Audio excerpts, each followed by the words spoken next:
Hey guys, what's going on? Today I'm going to explain to you Google's auto apply recommendation feature. I had a lot of questions from people if there's like a way to use it or if you should be using it. And my opinion is it's trash. Now, I'm also going to have kind of a skewed opinion because this is what I do every day. So I'm in Google ad accounts every day, optimizing and tweaking and changing things. There are features in there where I've heard some people talk about, yeah, you can leave this one on, but this one should be off. I think it's a dangerous place to be because, and I'll go through kind of what this means, but if you're letting Google do some of these auto recommendations, at the end of the day, they're a business that's trying to optimize for profit and revenue and all that sort of stuff. So I'm always of the mindset I want to have my kind of little manual control, and I think it's important to understand how to set it up in a way where you are making the changes, because whether you're an ads manager or it's your own business or you're just a marketing manager, you should be the one pulling the levers, turning the knobs, things like that. So let me pull up my screen and kind of explain to you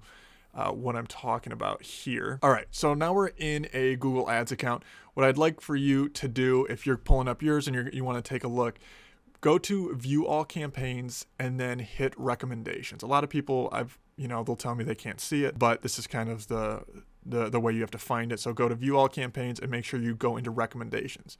Then you'll see this little auto apply. Some accounts I've seen don't have it in there yet, but some do. So take a look for yourself.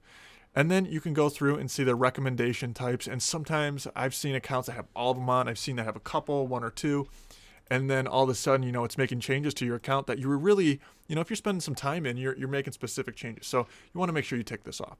Go in and turn up most of these, in my opinion, all of these things off. So this is kind of Google's way of, and I think eventually, and there's a point where this might work for a lot of businesses where Google has the information. It's able to optimize based off the data that it does have, and you can turn on maintain your ads feature here and it will go through, and you might not even get a choice at a certain point, but I like my control, and I just haven't seen it to be very successful. And I find it, for example, if you see let's see, get more conversions, use optimized targeting, add audience segments. So if it's going to start adding more audience segments, removing redundant keywords is probably okay. So there's some of these things you can test if you want. I just find it to be a little dangerous. Grow your business. This is the most dangerous one. Add new keyword. I don't trust Google to go and find more keywords for me. If I'm going to try and get more keywords for my business, and what other keywords can I rank for? I know I have maybe these 5 to 10 keywords that are, really my target audience, but now we want to scale.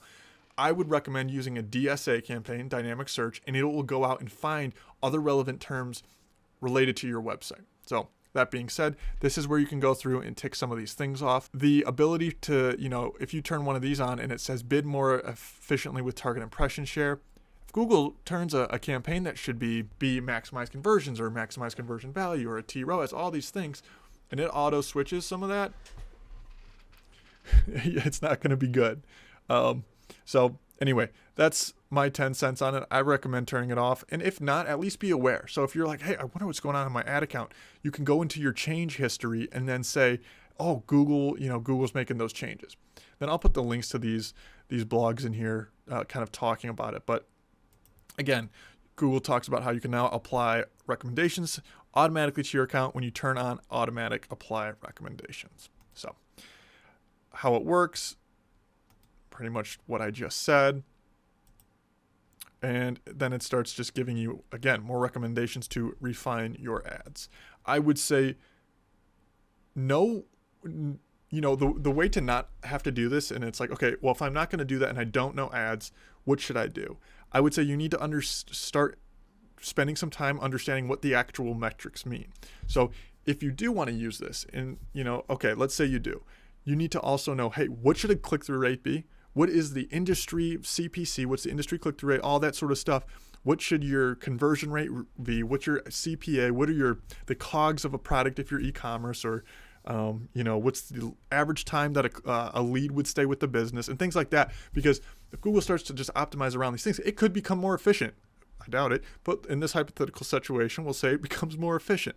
If it does, meaning it gets more leads and more conversions, but at what cost? Is it, are you able to handle that new inflow? Are you closing those? Are they good leads? And things like that. So there's a lot of variables other than just what Google has the ability to optimize for. All right, that's all I got. Peace.